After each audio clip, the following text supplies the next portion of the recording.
माझे नाव पूजा आहे. आज मी तुम्हाला माझी कहाणी सांगणार आहे. आत्तापर्यंत मी एक आनंदी मुलगी होते. माझे ग्रॅज्युएशन पूर्ण झाले आणि मला अभिषेकचे प्रपोजल आले. मुलगा चांगला शिकलेला होता, डिसेंट होता. त्याचा घरचा बिझनेस होता. घरात पैशांची काहीही कमतरता नव्हती. नकार देण्याचा प्रश्नच नव्हता. लवकरच माझे अभिषेकशी मोठ्या थाटामाटात लग्न झाले. छान मोठ्या घरात लग्न झाल्यामुळे मी आणि माझे आई-बाबा फार खुश होते. मी स्वतःला खूप भाग्यवान समजत होते. लग्न होऊन मी सासरी आले. अभिषेक त्याच्या सावत्र आईसोबत राहत होता. थोड्या महिन्यांपासून त्याच्या सावत्र लहान बहिणीचे तिच्या सासरी पटत नसल्यामुळे ती देखील माहेरी येऊन राहिली होती. आज माझ्या लग्नाची पहिली रात्र होती. मी आमच्या रूममध्ये जाणार इतक्यात सासूने आणि माझ्या नंदेने मला त्यांच्या रूममध्ये बोलावले. त्यांच्या रूममध्ये जाताच मला जाणवले की दोघींचे चेहरे उदास आणि घाबरलेले होते. जणू काही त्या दोघींना मला काहीतरी सांगायचे होते. मी त्यांना विचारले, "काय झाले? तुम्ही दोघीही इतक्या घाबरलेल्या का दिसतायत?"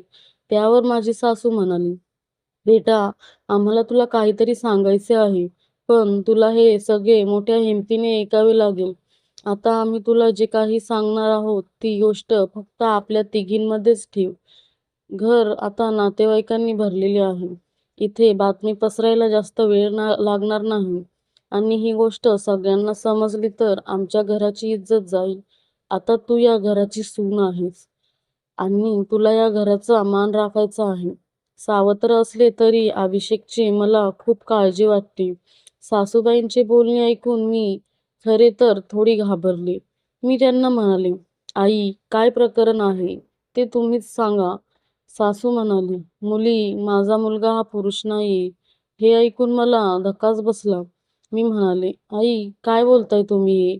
आणि मला तुम्ही आता का सांगताय हे? असे असेल तर तुम्ही तुमच्या मुलाशी माझे लग्न का लावून दिले? माझे जीवन का बरबाद केले?" यावर माझी सासू म्हणाली, "बेटा, मला माहीत आहे तू असा विचार करत असशील की हे सगळे माहीत असूनही आम्ही तुझे जीवन का बरबाद केले. तुला लग्नाच्या या बेडीत कशाला अडकवलं? पण विश्वास ठेव पोरी, पण आमचा पण नाईलाज आहे. जर ही गोष्ट लोकांना समजली तर आपली किती बदनामी होईल, तूच विचार कर. म्हणून इच्छा असूनही ही गोष्ट आम्हाला तुला लग्नाआधी सांगता आली नाही. मला माफ कर बेटा." हे सारे ऐकून मी सुन्न झाले. असे वाटले की माझ्या कानात कोणीतरी शिशाचा रस ओतले.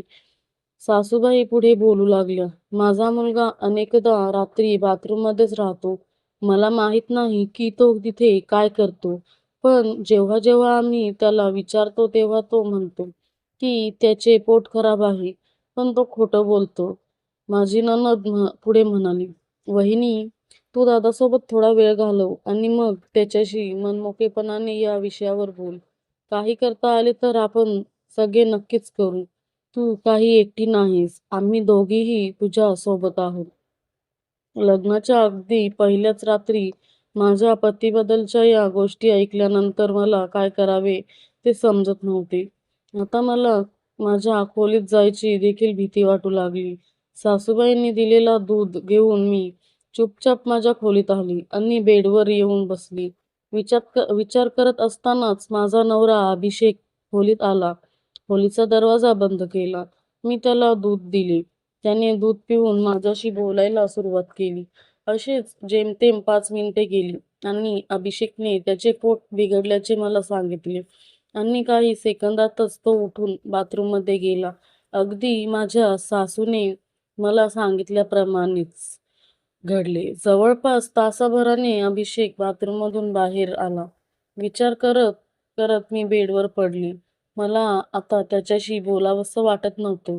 तोही शांतपणे त्याच्या बेडच्या बाजूला जाऊन झोपला. माझी फसवणूक झाल्याचे मला वाटत होती. रात्रभर मला झोप येत नव्हती. सकाळी लवकर उठून मी बाथरूमला गेले. बाथरूममध्ये जाताच मी हादरले. बाथरूममध्ये एक नवीन नाईटी आणि मेकअपचं सामान होते.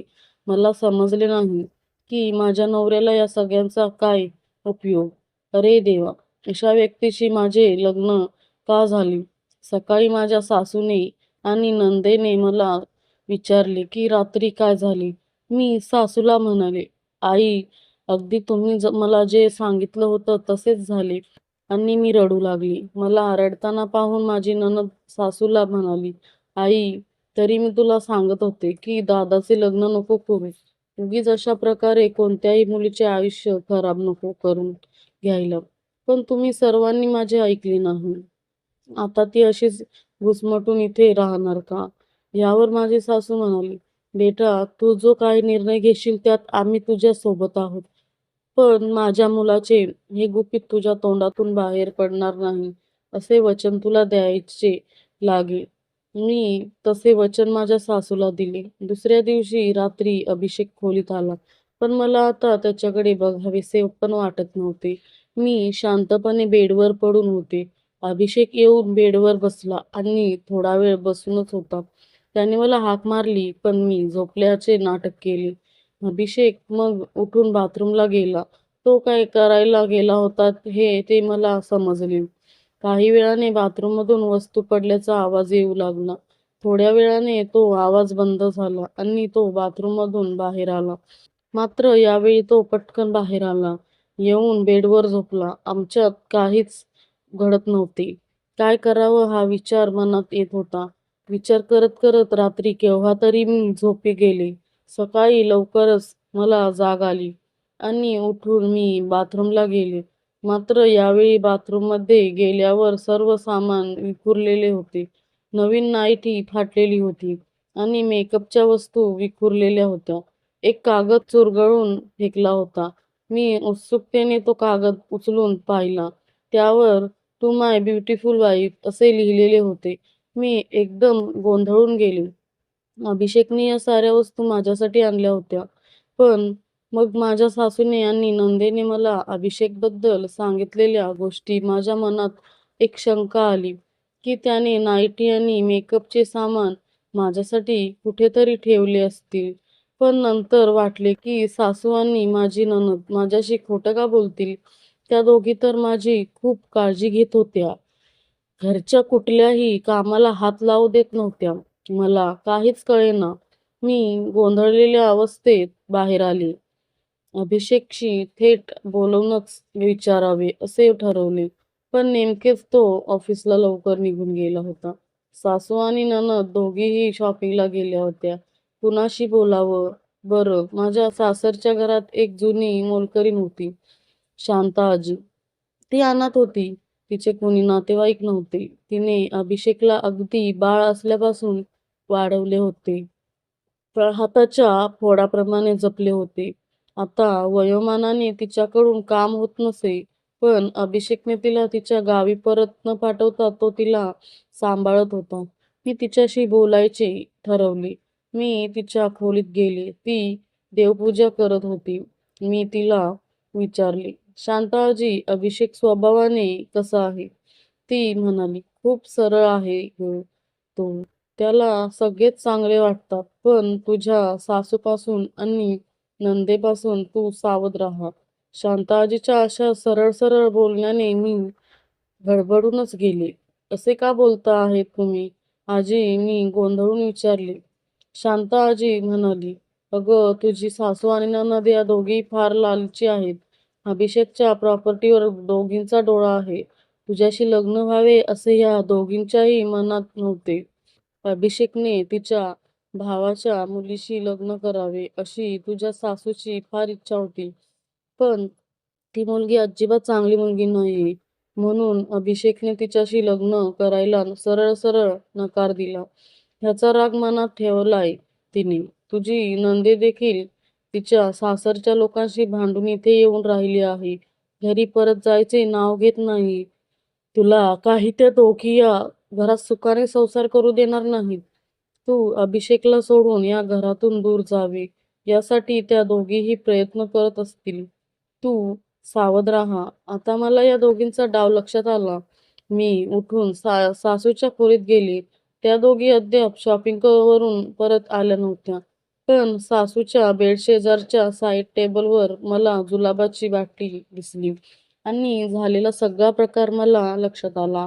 माझ्या सासूनेच दुधातून अभिषेकला जुलाबाचे औषध दिले आणि त्याचे पोट बिघडले. म्हणून तो रात्रभर बाथरूममध्ये जातोय. आणि ती नाईटी आणि मेकअपचे सामान त्याने माझ्यासाठी आणले होते, जे त्याच्यावरच्या संशयापायी मी पाहिले पण नाही. बिचारा अभिषेक, त्याची काय चूक नाही. आता बास झालं. माझ्या या भोळ्या नवऱ्याला मी त्या दोघींच्या षडयंत्राला बळी पडू देणार नाही. ह्या प्रकारचा सोक्षमोक्ष मी लावूनच राहीन. मी दिवसभर अभिषेक घरी येण्याची वाट पाहिली. रात्री उशिरा तो घरी आला. जेवण आटोपल्यावर आम्ही दोघेही रूममध्ये गेलो. 2 दिवस मी बिचाराशी नीट बोललेही नव्हते. त्याचा चेहरा उदास होता. पण आज पहिल्यांदाच मी त्याच्याशी बोलणार होतो. तो येताच मी म्हणाले, "अभि, मला तुझ्याशी बोलायचे आहे." तो जरा घाबरला. "काय झाले पूजा? तुला या घरात काही त्रास होतोय का?" "नाही रे, तसं नाही," मी म्हणाले. आणि मग झाला सगळा प्रकार मी अभिषेकला एका दमात सांगून टाकला. अभिषेक अवाक होऊन माझ्याकडे बघतच राहिला. तो मला म्हणाला, "अगं, ती नाईटी आणि मेकअपचे सामान मी तुझ्यासाठी आणून बाथरूममध्ये ठेवले होते. मी तुला अशा प्रकारे गिफ्ट द्यावे अशी माझी बहिणीचीच आयडिया होती." आपल्यात गैरसमज होऊन वेगळे व्हावे असा डाव त्या दोघींनी रचला होता. आईला आणि माझ्या छोट्या बहिणीला माझ्याबद्दल फारशी माया कधीच नव्हती. पण त्या दोघी माझा संसार उद्ध्वस्त करण्यासाठी या थराला जातील ह्याची मला कल्पना नव्हती. "आता काय करायचे?" त्याने काळजीने मला विचारले. "आता जे काही करायचे असेल ते मी करीन. तू चिंता करू नकोस." "येस छोट्या मालकीणबाई," अभिषेक खुशीत येत म्हणाला आणि त्याने मला त्याच्या बाहुपाशात खेचून घेतले. आणि त्या रात्री खऱ्या अर्थाने आमची मधुचंद्राची पहिली रात्र साजरी झाली. दुसऱ्या दिवशी मी सकाळी किचनमध्ये काम करता करता खुशीत गाणी गुणगुणत होते. मला खुश बघून माझी सासू आणि नणद थोड्या गडबडल्याच. पण तसे न दाखवता माझी सासू म्हणाली, "काय झाले पूजा, आज खुश दिसतेस? काय निर्णय घेतलास मग तू? माहेरी परत जाणार आहेस का?" "माहेरी आणि मी? मी का माहेरी जाऊ? पण नणदबाई मात्र जाणार आहेत त्यांच्या सासरी. हे ताईचे दुपारच्या ट्रेनचे तिकीट. त्यांच्या घरी परत जायचे." मी माझ्या सासूला म्हणाले.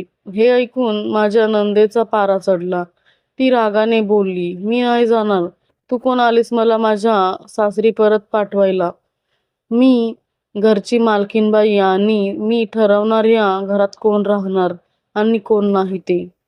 मीही तितक्याच खंबीरपणे तिला उत्तर दिले, "तू कुणाशी बोलते आहेस याचं भान आहे का तुला? अभिषेक, तुझी बायको बघ काय बोलते आहे."